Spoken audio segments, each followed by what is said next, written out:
pessoal, eu sou Amanda Rossi e vou estar com vocês na aula de jornalismo de dados. Essa área é vista cada vez mais como essencial no trabalho do repórter. O motivo principal é a maior disponibilidade de dados.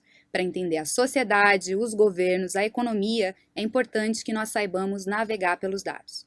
Nós teremos uma aula, então o nosso foco não vai ser aprender técnicas para trabalhar com dados, porque isso demanda um pouco mais de tempo. O nosso foco vai ser entender como os dados podem ser úteis no jornalismo local e quais são os pontos importantes de uma cobertura de dados.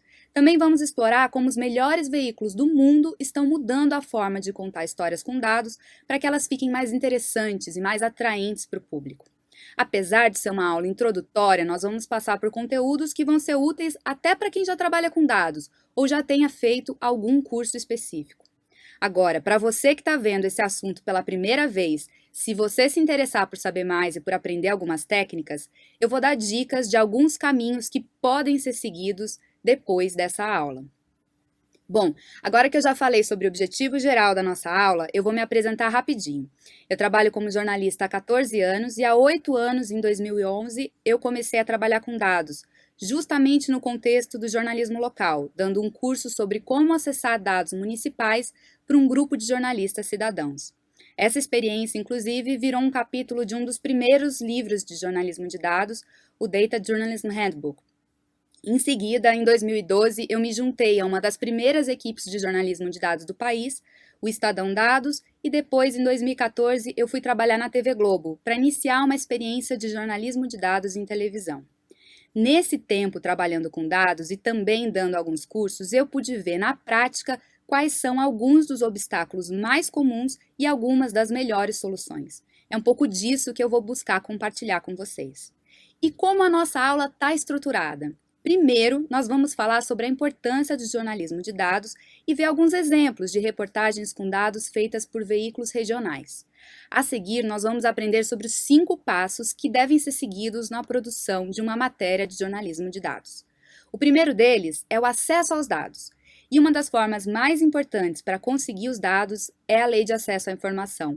Mais para frente, vocês terão uma aula só sobre isso. Outro caminho são os portais de dados abertos, que já têm muitas informações municipais e estaduais disponíveis para baixar. O segundo passo é preparar o nosso dado para análise. Nós precisamos entender que dado é esse, como ele foi produzido, quais são as possíveis pegadinhas que podem existir em uma planilha. É um passo muito importante, porque vai nos ajudar a evitar erros. O terceiro passo é a análise do dado em si, é o ponto alto do trabalho com dados, é como se a gente fosse entrevistar a nossa planilha, procurar tirar informações importantes dela. E em seguida vem o passo da visualização do dado, que pode nos ajudar a encontrar notícias. E por último, o quinto passo, que é como tornar a nossa história de dados interessante. Como fazer que as nossas reportagens não sejam apenas um monte de números que as pessoas não vão entender ou não vão querer ver. Espero que vocês aproveitem e que essa aula ajude no trabalho futuro de vocês. Vamos começar? Se você chegou aqui sem ver o vídeo de introdução, eu recomendo que você assista, é rapidinho, e para você ter uma melhor ideia do que vai ser essa nossa aula. Bom, saber trabalhar com dados é uma ferramenta a mais que o repórter acaba tendo no seu dia a dia e é uma ferramenta que está se tornando cada vez mais importante. O criador da web, o Tim Berners-Lee, tem uma frase até sobre a importância do jornalismo de dados para os jornalistas. Ele diz que os jornalistas precisam saber trabalhar com dados. Pode ser que você encontre temas para reportagens ao conversar com as suas fontes e isso vai continuar acontecendo, mas agora o trabalho também vai ser de trabalhar com dados, saber usar ferramentas para analisar os dados e selecionar o que for interessante. Então, é claro que o jornalismo sempre usou dados, mas a escala de agora é diferente. E é diferente porque a sociedade produz cada vez mais dados. Tudo que a gente faz hoje acaba virando dado. E também existe mais transparência, esses dados acabam estando mais acessíveis para a gente, seja pela própria lei de acesso à informação, seja até pelos portais de dados que vão divulgando essas informações, ou até mesmo por vazamentos dos dados para a imprensa, como a gente vê agora na Vaza Jato, como a gente já viu nos Panama Papers, como a gente viu nos vazamentos sequenciais do Wikileaks. Então, Para conseguir tirar vantagem dessa maior disponibilidade de dados, é importante que a gente consiga navegar por esse universo, que a gente tenha algumas ferramentas de conhecimento para a gente entender esses dados e saber tirar conclusões dele. E o positivo é que, além de haver cada vez mais dados, também existem cada vez mais ferramentas para a gente trabalhar com eles. E são ferramentas que estão ficando cada vez mais fáceis, então não está deixando de ser um bicho de 7 cabeças e está ficando cada vez mais acessível. O termo jornalismo de dados, ele começou a ser usado mais ou menos por volta de 2005. E os primeiros a trabalharem com isso foram as grandes redações. Só que já é uma prática que então tem mais de 10 anos e ela foi se popularizando entre vários veículos, e a gente viu, inclusive, a gente vem vendo cada vez mais veículos regionais utilizando o jornalismo de dados. É uma prática que pode ser feita por qualquer um, não é uma prática mais do New York Times, que foi um dos pioneiros no jornalismo de dados, ou das grandes redações aqui no Brasil. É uma prática que está disponível para qualquer um começar. A gente vê aqui alguns exemplos de jornais regionais que fizeram alguns trabalhos de jornalismo de dados bem interessantes. A gente tem aqui, por exemplo, um trabalho do Jornal do Comércio, lá de Pernambuco, que ele acompanhou e mapeou todos os casos de feminicídio no estado. Foi um trabalho que foi vencedor também do prêmio Vladimir Herzog, né? Eles criaram um mapa em que você consegue ter informações sobre todos esses casos, eles vão acompanhando. É um trabalho também visualmente muito bonito. Outra redação que tem feito alguns trabalhos bem legais com jornalismo de dados, tem investido nisso, é a Rede Gazeta, em Vitória. Aqui, por exemplo, a gente tem um trabalho que eles fizeram levantando dados sobre falhas no pagamento de FGTS no estado. Eles estão fazendo vários levantamentos de dados. É legal que alguns levantamentos de dados dele, inclusive, chegam a ter até interesse não local, mas interesse nacional. A gente tem também um exemplo muito legal da Zero Hora, lá do Rio Grande do Sul, uma reportagem recente que eles fizeram, que eles analisaram os dados do Enem para verificar quais são alguns dos fatores relevantes na nota e conseguiram perceber a importância de fatores econômicos e culturais. E até destacaram bastante nisso, a gente vê aqui no título, que foi feito com o uso de inteligência artificial. A Gazeta do Povo, no Paraná, foi também pioneira no jornalismo de dados no Brasil, com uma série chamada Diários Secretos, lá em 2010, e desde então eles continuam ainda fazendo alguns trabalhos de dados. Aqui é só um exemplo de uma matéria que eles fizeram avaliando os gastos dos deputados estaduais. É bastante visualização de dados mesmo, ajudando o público a entender o que está por trás desses dados. Agora, por que é importante a gente saber trabalhar com dados numa redação? Em primeiro lugar, para a gente não ser enganado pelas fontes. Um mesmo dado, ele pode gerar várias interpretações diferentes, tanto que a gente costuma dizer, né, que os números sobre tortura dizem qualquer coisa. A Secretaria de Segurança Pública de São Paulo, por exemplo, é mestre em fazer isso. A forma que eles abordam as notícias sobre as estatísticas que eles publicam. Bom, o que a gente repara aqui, né? Olha quais são os verbos, todos os verbos utilizados. Diminui, diminui, queda, reduz, diminui. E aqui eu quero dizer, eu não fiz um recorte só das notícias que eles usaram esses verbos. Isso aqui é o recorte de todas as notícias publicadas nessas datas. São datas relacionadas ali, momentos que eles divulgaram dados. Então, eles estão mentindo? Eles não estão mentindo, mas eles estão fazendo um recorte enviesado dos dados. Eles estão torturando os números para que todos os números pareçam positivos, né? Então, se a gente sabe trabalhar com dados, a gente não fica refém desse tipo de notícia, desse tipo de release, desse tipo de tratamento dos dados, que às vezes é dado por órgãos públicos. A segunda importância é para a gente não depender das fontes. Trabalhando com dados, muitas vezes a gente vai acabar descobrindo coisas que nem os especialistas e que nem os governos sabem. Então, nós vamos ser a origem daquela informação. A gente não depende que uma fonte passe aquela informação para a gente. Um exemplo disso é uma reportagem que foi publicada pelo Estadão Dados em 2015 sobre o FIES. E o que essa matéria mostrou? Ela analisou os dados do FIES e ela constatou que os gastos com FIES eles subiam muito mais do que o aumento de matrículas. Quer dizer, o FIES ele tinha o objetivo justamente de aumentar o número de vagas no ensino superior, mas os gastos estavam aumentando muito mais do que o próprio aumento de matrículas. E o que os jornalistas constataram fazendo a análise desses dados, né? Que, na verdade, as universidades privadas estavam jogando alunos que elas já tinham, que já pagavam a mensalidade, para o FIES, então dessa forma elas acabavam não tendo ali um risco de inadimplência. Com isso, elas acabaram se tornando as instituições que mais recebiam dinheiro do governo federal, e com isso também a expansão de vagas não foi tão grande, porque eram pessoas que já estavam matriculadas. E eles foram depois procurar os especialistas para ajudá-los a interpretar essa realidade, para repercutir o assunto. Então, quer dizer, muitas vezes no jornalismo de dados vai acontecer isso, né? Tem uma inversão, de certa forma, da relação fonte-jornalista. Não é a fonte que dá o conteúdo para o jornalista. Às vezes é um jornalista que obteve nos dados aquela informação e vai passar por especialista comentar aquilo. Essa reportagem foi tão importante, por exemplo, que ela ganhou o prêmio ESSO.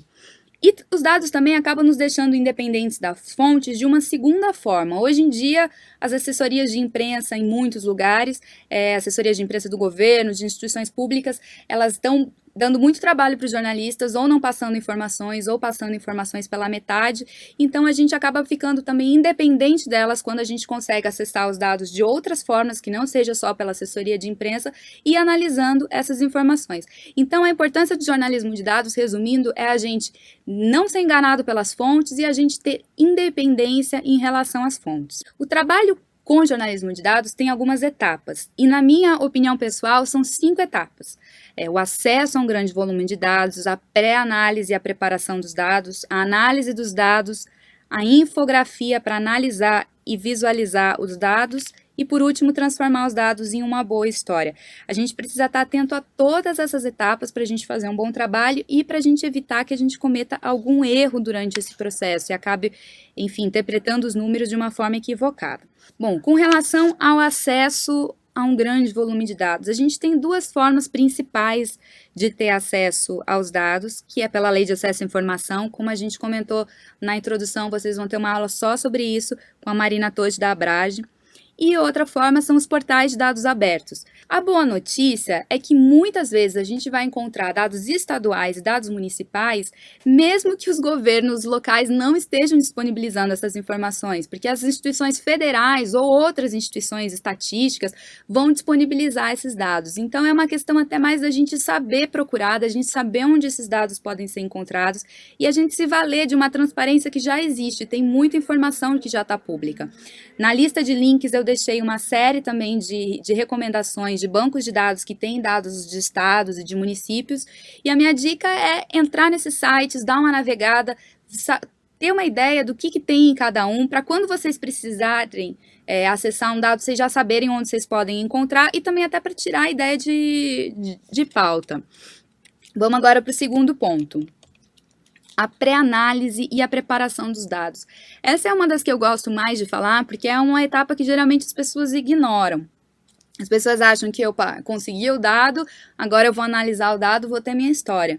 Mas não é bem assim, a gente tem que passar por essa etapa prévia. Ela é fundamental e a gente precisa gastar um tempo nela. É uma etapa em que a gente vai conhecer melhor esse nosso dado, né? Com uma planilha, a gente também tem que ter uma abordagem inicial mais básica. A gente tem que saber quem produziu esse dado, é uma fonte confiável, eu posso trabalhar com segurança com esse dado, como que ele foi produzido? Ele é uma contagem, um censo que entrevistou todo mundo, ou eles entrevistaram uma amostra, como nas pesquisas de opinião, pesquisas eleitorais, por exemplo. Se for o caso, qual que é o tamanho da amostra, como a amostra foi feita, se a amostra tem margem de erro, então qual que é a margem de erro, né? Qual que é o período de tempo que está em questão, o que é esse dado, às vezes a gente, parece uma coisa tão básica, mas a gente perde ali uma explicação sobre o dado e na hora de apresentar a gente acaba apresentando algo que com uma ligeira diferença, mas que é a diferença que muda tudo. Quais são as informações que estão disponíveis na planilha, com o que eu vou poder trabalhar, para eu também não perder nada que está ali. Então, antes da gente começar a trabalhar de fato com a planilha, a gente precisa ter todas essas informações muito claras. Aí a gente vai começar de fato a trabalhar com ela. E uma das primeiras coisas que a gente vai fazer é tentar obter alguns números gerais, para tentar entender se eles são consistentes com outras fontes de informação. Essa ideia é um pouco difícil de falar sobre ela, então é melhor a gente pegar um exemplo. Bom, então essa aqui é a planilha que a gente baixa no site da Secretaria de Segurança Pública, são os dados de mortes cometidas pela polícia em janeiro desse ano. E aí, bom, primeira coisa, é uma fonte confiável, veio da Secretaria de Segurança Pública, a gente sabe o período de tempo, a gente está trabalhando com janeiro desse ano, são os dados que a gente baixou. A gente está tratando especificamente de mortes cometidas pela polícia. Aparentemente está tudo certo. Temos aqui vários campos, então o ano do boletim de ocorrência, tem os últimos dados aqui dos últimos dias de 2018, sei mais ou menos o que eu tenho aqui de informação, tem informação sobre a pessoa, né, qual que era a profissão, qual que era a cor, etc. Ok, mas então, qual que é o primeiro passo que a gente estava falando? Tentar verificar se esses números que essa planilha está apresentando são consistentes com outras fontes de informação. Tentar pegar números gerais. Então, vamos lá. Essa planilha aqui a gente vê que ela tem, quando eu vou para o final dela, eu vejo que ela tem 306 linhas. Então, como são boletins de ocorrência, me ocorre, no primeiro momento, que então são 305 vítimas da polícia em janeiro de 2019. 305 a gente está tirando a primeira linha do cabeçalho, né? Então, 306, 305 boletins de ocorrência. A princípio parece muito que a polícia tenha matado 305 pessoas num mês só de janeiro. Então, a gente tem aqui, por exemplo, uma outra fonte de informação da Secretaria de Segurança Pública, que são as estatísticas trimestrais. Então, eu peguei aqui primeiro trimestre de 2019, janeiro, fevereiro e março. Quando eu vou olhar quantas pessoas a polícia matou, aqui eu vejo que foram 179 mais 28, então 207 vítimas da polícia em janeiro, fevereiro e março. Só que a planilha, eu estava falando aqui de 305, então quer dizer, os dados não estão condizentes, tem alguma coisa errada. Antes de eu começar a analisar o dado, eu tenho que ter essa certeza. Então, algumas vezes vai ser o caso simplesmente da gente descartar o dado, nem começar a trabalhar com eles. Outras vezes vai ser o caso da gente ver o que está errado, identificar qual que é a questão aqui da estruturação dos dados que está errada e fazer o que a gente chama de limpeza dos dados, deixar eles de uma forma melhor para que a gente possa trabalhar. Aqui a gente vai evitar um monte de erro e vai acabar percebendo uma série de pegadinhas nos dados, a gente tem que estar muito atento para isso. Bom, a gente passou então por essa segunda etapa e agora a gente tá tudo certo com o nosso dado, a gente vai partir para a análise em si. Esse é o grande momento, é o momento que a gente vai fazer a entrevista dos nossos dados e buscar tirar a conclusão, encontrar a nossa história, descobrir o que é a notícia, quais que são as notícias que estão ali naquela planilha. Então, a gente vai procurar saber, por exemplo, quem é o primeiro, quem é o último, quem é o maior, quem é o menor, qual é a média, se está acima ou abaixo da média, se aumentou, diminuiu, né? Então, qual que é a variação absoluta, a gente vai tentar ver proporção, a gente pode calcular taxas, né, em relação à população, tantas mortes a cada 100 mil habitantes, ou tantos reais investidos em educação para cada habitante da cidade. Às vezes vai ser o caso da gente fazer a correção monetária. Então, a planilha, nesse ponto da análise dos dados, ela vai ser a nossa maior aliada. Na maior parte das vezes, a gente vai conseguir trabalhar apenas com o uso da planilha. Às vezes, a gente vai precisar de algumas tecnologias, de algumas ferramentas um pouco mais avançadas, mas na maior parte do cotidiano do trabalho com dados, a planilha vai ser mais do que suficiente. Agora, se você não tem prática ainda de trabalhar com planilhas, não precisa se preocupar, tem vários cursos online.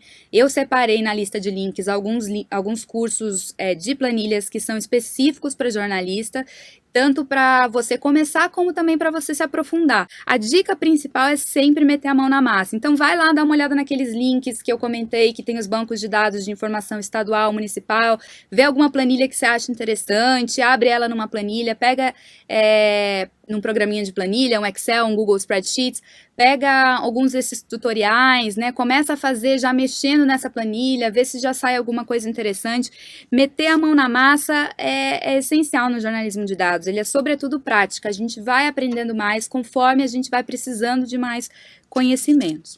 E aí a gente vai para um outro passo, que é a infografia, para analisar e para visualizar os dados. Aqui a gente tem, por exemplo, um mapa que a gente fez sobre a violência em São Paulo. E ao fazer esse mapa foi fundamental para a gente continuar a análise, e é isso que eu quero focar bastante. Às vezes a gente fazer um gráfico, fazer um mapa, isso nos ajuda a enxergar a notícia, porque a gente, como qualquer pessoa, né, mesmo para o nosso público, quando a gente vai apresentar a matéria com dados, às vezes a gente olhando aquele monte de números, a gente não consegue perceber algum padrão, alguma tendência, e a visualização, os gráficos, os mapas, eles vão servir exatamente para isso, para ajudar o nosso olho a perceber esses padrões, a perceber essas tendências. Então aqui, por exemplo, a gente tem, cada bolinha é um assassinato, quanto maior a bolinha, mais pessoas foram mortas num único caso, uma chacina, por exemplo. As bolinhas amarelas são as mortes provocadas especificamente pela polícia. A gente descobriu que 1 de cada 4 pessoas assassinadas em São Paulo era morta pela polícia, que é uma taxa altíssima. É por isso que a gente vê tanta bolinha amarela, né? Mas aí a gente, com esse mapa, acabou chegando a algumas notícias, alguns leads que só o mapa nos ajudaram a perceber. A gente tinha visto, por exemplo, que existia a gente tinha visto ali um grande número de boletins de ocorrência de homicídios que tinham acontecido em baile funk. Quando a gente mapeou isso, a gente conseguiu identificar que esses homicídios em baile funk estavam concentrados principalmente na zona leste de São Paulo. Tinha uma onda de homicídio na zona leste de São Paulo em baile funk, alguns tinham acontecido até no mesmo dia ou com pouco intervalo de tempo entre eles, alguns muito próximos uns dos outros. Então, com o mapa, a gente conseguiu perceber isso. Então, essa fase ela é importante até para a gente achar a notícia. Eu coloquei aqui o link, depois se vocês quiserem ver a matéria que a gente fez. Era, então, uma onda de mortes em baile funk na zona leste, que os especialistas em segurança pública não tinham identificado e que também o governo não tinha conhecimento, ou pelo menos alegou não ter conhecimento, e com a análise dos dados e com a infografia para ajudar a visualizá-los, a gente conseguiu chegar nessa notícia. Bom, e o último passo é transformar os dados em uma boa história. Isso parece óbvio, mas na minha experiência falando sobre jornalismo de dados e fazendo jornalismo de dados, não é tão óbvio assim. A gente, quando passa um bom tempo para obter os dados, para preparar os dados, para analisar os dados, a gente chega às conclusões e é uma tendência meio que natural a gente acabar fazendo uma matéria cheia de números que acaba ficando difícil para o público entender ou acaba ficando pouco interessante. E, inclusive, o jornalismo de dados, como a gente já falou, já tem mais de 10 anos, ele foi revendo muito nesse período como que ele apresentava a história para o público. Então, não é uma coisa tão óbvia, é algo que a gente merece dedicar um tempo para pensar sobre isso e para ver como fazer isso melhor. Para falar sobre isso, eu gosto sempre de falar sobre o Hans Rosling, que é essa pessoa que está aqui na nossa tela.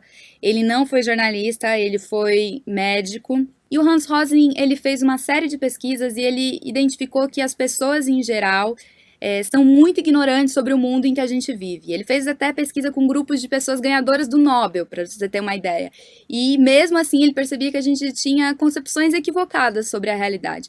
E ele tornou uma missão da vida dele educar as pessoas, apresentar informações reais sobre o mundo para as pessoas através da estatística. Só que ele sabia também que as pessoas fogem de estatística, as pessoas não gostam, né? As pessoas acham que é um assunto árido, um assunto difícil.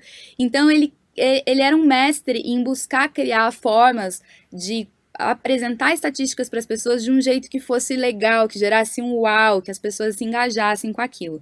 Eu recomendo muito que vocês assistam um vídeo do Hans Rosling que ele fez em conjunto com a BBC de Londres, que se chama 200 países em 200 anos. Tá na lista de links, assim, recomendo mesmo que vocês vejam, é um grande exemplo de como colocar um monte de dado à disposição do público de uma forma interessante e que o público acabe conseguindo extrair algum sentido daquilo. Bom, então saindo um pouco dessa discussão mais teórica e pensando na prática, né, como que eu vou tornar uma reportagem de dados interessante? E o primeiro passo, que também parece óbvio, mas não é óbvio, muita gente acaba não fazendo, é fazer jornalismo além dos dados. É ir para a rua, entrevistar pessoas, entrevistar especialistas, jogar aquela análise de dados que você fez para o mundo real, incrementar ela com mais informações, né? Não parar na análise de dados. E aí eu vou até ler aqui um trechinho do livro Jornalismo de Dados em 2017, do Google News Lab, que também está na lista de links, se vocês quiserem baixar para ler, né, que eu acho muito elucidativo sobre isso, que é o trabalho do jornalista ainda é o mesmo. Os jornalistas precisam interagir com as pessoas, detectar a história por trás da história. Os dados sozinhos não podem ser usados para contar histórias sobre pessoas. A história emocional só pode ser encontrada quando os jornalistas vão para a rua. Então é exatamente isso. Então o primeiro passo é fazer jornalismo tradicional. E o segundo passo é pensar no melhor formato para contar essa história. E uma ótima saída é dar vida para os dados com bons personagens. E a gente vai ver um trechinho de uma reportagem do Jornal Nacional, que é um exemplo disso. Quase 15 mil mulheres que se candidataram a vereadora na última eleição não tiveram nenhum voto. Nem elas votaram em si próprias. E isso aconteceu em 65% das cidades brasileiras. Elas têm partido, foto, registro de candidatas, mas na vizinhança... Eu moro aqui há 30 anos.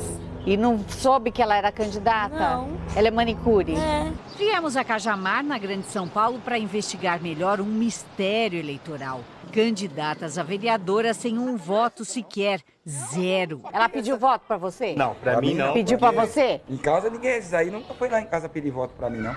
Em Cajamar, as candidatas sem votos foram 18. 2 delas, a Cida e a Laura, são vizinhas e amigas. Mas candidatas? É candidata e não fala, não faz nada. Fez campanha. Fica calada. Não encontramos as duas, mas achamos uma terceira 0 voto. A Vânia, servindo o prato feito na hora do almoço. E a gente queria confirmar primeiro se você foi candidata. Foi? Pelo... Qual partido? Hã? Hã? PTN. Quem ajudou a Vânia a se lembrar foi um cliente dela. O Claudeir é também tesoureiro do PTN e esclarece com sinceridade porque convidou a amiga para ser candidata Café com Leite. Verdadeiramente é isso, para cumprir a cota que tem uma exigência dentro dos partidos, que é obrigatório. Se você não tiver aquela X de candidato mulher, você não consegue lançar uma chapa completa. As mulheres são mais da metade da população brasileira, mas ainda têm uma presença muito pequena na política. Para tentar mudar isso, uma lei de 2009 determinou uma cota mínima de 30% de mulheres candidatas nas eleições proporcionais. A intenção era que os partidos convidassem lideranças femininas e preparassem as mulheres para concorrer para valer. Só que muitas delas estão apenas cumprindo tabela numa competição ainda dominada pelos homens. Um levantamento feito pela TV Globo em parceria com a Agência de Dados, Gênero e Número mostra que a cota de 30% fez o número de candidatas voto 0 explodir. Eram pouco mais de 1.850 em 2008 e foram quase 14.500 nessas eleições. Isso dá 10% de todas as candidatas. Entre os homens, apenas 0,6% ficaram sem votos. A recordista de mulheres voto 0 é Maturéia, na Paraíba. 92% das candidatas a vereadora não tiveram nem o próprio voto. A Maura foi uma que não votou nela mesma. Em Cajamar, foi candidata pelo PRTB, o partido com mais candidatas sem voto no Brasil. Você acha que foi, eles te chamaram mais para cumprir tabela? Para cumprir a cota? Eu não sei, acho que foi, né? No meu modo de pensar, acho que foi. E nem você votou em quem? No Sidão. Mas por que você não votou em você? Eu achei que foi assim, ia ser um voto jogado fora, né? Bom, o Paul Bradshaw, que é uma referência no jornalismo online, ele também tem uma frase ótima, que ele diz que sem os dados, uma experiência ruim é meramente uma anedota, mas sem uma história humana, os dados se tornam apenas mais uma estatística. E então, pensando, por exemplo, nessa reportagem que a gente acabou de ver, né, do Jornal Nacional, quer dizer, sem os dados, a gente não teria como saber que aquelas mulheres de Cajamar, elas não eram uma exceção, uma anedota, mas elas representavam um fenômeno gigantesco que estava acontecendo no Brasil inteiro. E, por outro lado, se a gente não tivesse encontrado e mostrado aquelas histórias das mulheres de Cajamar, e a gente tivesse apresentado só as estatísticas, né, os dados teriam sido uma coisa mais estéril, uma coisa que não teria feito as pessoas se engajarem naquela história, né, se interessarem com aquela história, rirem e se indignarem com que aquelas mulheres estavam contando. Então, essa combinação de dados com história é uma maneira de a gente tornar os nossos dados interessantes. E nesse processo, né, algumas perguntas podem ajudar a gente a fazer essa transformação, né, da história dos números em uma história com bons personagens. Então, os dados falam de pessoas, lugares e datas, ou pelo menos eles afetam pessoas e lugares. Como que eu posso contar essas histórias na minha matéria, né? Quem são as pessoas e os lugares que melhor representam os dados? Quais histórias eu posso contar e eu devo privilegiar quando eu for contar, né? Tem um clímax na vida dessas pessoas que eu também posso contar e trabalhar um pouco narrativamente isso e que tem a ver com os dados, né? Bom, mas essa não é a única saída, a gente trabalhar com bons personagens para deixar a história atraente. Uma outra coisa que a gente pode fazer é deixar a matéria de dados interessante, inovando na parte visual. E aí nos links eu deixei alguns exemplos e a gente vai passar rapidamente por alguns deles. São referências internacionais de coisas muito legais visualmente que estão sendo feitas. E, mas poxa, é o New York Times, é a Reuters, são veículos grandes que têm orçamento. Não necessariamente, assim, às vezes algumas boas ideias que eles têm, algumas sacadas que eles têm, a gente consegue também trabalhar de alguma outra forma, né? Hoje em dia, a questão que está ficando mais importante na linguagem do jornalismo de dados é focalizar na história em primeiro lugar, né? Trazer o lado humano, simplificar para que as pessoas consigam entender aquilo que a gente está falando, não colocar um monte de número. Então, é algo que a gente pode também, mesmo no contexto do jornalismo local, buscar fazer. Essas referências acabam ajudando a gente a abrir um pouco a nossa cabeça para pensar como que a gente pode trabalhar esse assunto. E para finalizar, eu quero só deixar algumas dicas de como escrever com os dados. E isso vale para texto de televisão, de rádio, para impresso, para online. Acho que é uma coisa que vale muito a pena, que em geral a gente acaba pesando um pouco na mão quando a gente vai trabalhar com dados. Regra geral, a simplicidade é o melhor caminho, né? O que é o principal, o que é o mais importante que eu tenho que focalizar. Então, vamos arredondar um número, né? A gente não precisa dizer que o Brasil tem 210.360.503 pessoas. Vamos dizer 210. Quanto menos número para o nosso público ver e precisar pensar, melhor, né? Eu preciso realmente usar casa decimal, né? Quando for preparar um parágrafo, não enche o parágrafo de número, escolhe que número que você vai usar, tenta traduzir as porcentagens. Às vezes pode ser mais fácil da pessoa entender que 42% é 5 de cada 12 pessoas, que 25% é 1 de cada 4. Tenta usar analogia, comparação. Se você está falando de 1 hectare, tenta comparar isso com um campo de futebol, né? Se você está falando de um grande número que às vezes é difícil da gente ter noção do que ele representa, né? Por exemplo, 8,7 milhões de urgências médicas em um ano. Isso dá mais ou menos 1.000 urgências por hora. Então, a pessoa consegue trazer isso para o dia dela, né? Poxa, 1.000 urgências por hora eu consigo visualizar que é bastante, né? Às vezes é mais fácil do que entender do que 8,7 milhões por ano. Então, tenta buscar sempre essa simplicidade. Isso é o melhor caminho. Essas dicas que eu dei aqui nesse slide estão nesse livro. Que número é esse? Eu recomendo muito que vocês baixem, ele também está nos links, um guia de estatísticas para jornalista, e ele é como a bíblia de quem vai começar a trabalhar com dados. Ele não tem só essas dicas de como escrever com dados, mas eles têm dicas, inclusive, de como fazer cálculos. Então, como fazer uma porcentagem, como fazer uma variação percentual. Então, você está com alguma dúvida, vai para lá, dá uma olhada em como que se faz aquele cálculo, ele tem várias explicações, é um ótimo conteúdo para ter na manga, deixar ali em algum lugar no computador que seja de fácil acesso. Bom, a nossa aula acaba por aqui. É bastante coisa, eu sei, a nossa ideia foi destacar aqui alguns pontos que são importantes, que a gente não pode deixar de ter em mente na hora de trabalhar com dados, e também trazer algumas referências para vocês poderem pensar a partir delas em coisas que vocês podem fazer no contexto de vocês, nos veículos de vocês. Nos links, então, também tem alguns cursos, tutoriais, deem uma olhada, comece a meter a mão na massa, esse é o melhor caminho, como a gente já falou. E eu desejo um bom trabalho de dados para vocês façam matérias legais, e me mandem os links depois do que vocês forem fazer. Um abraço, até a próxima!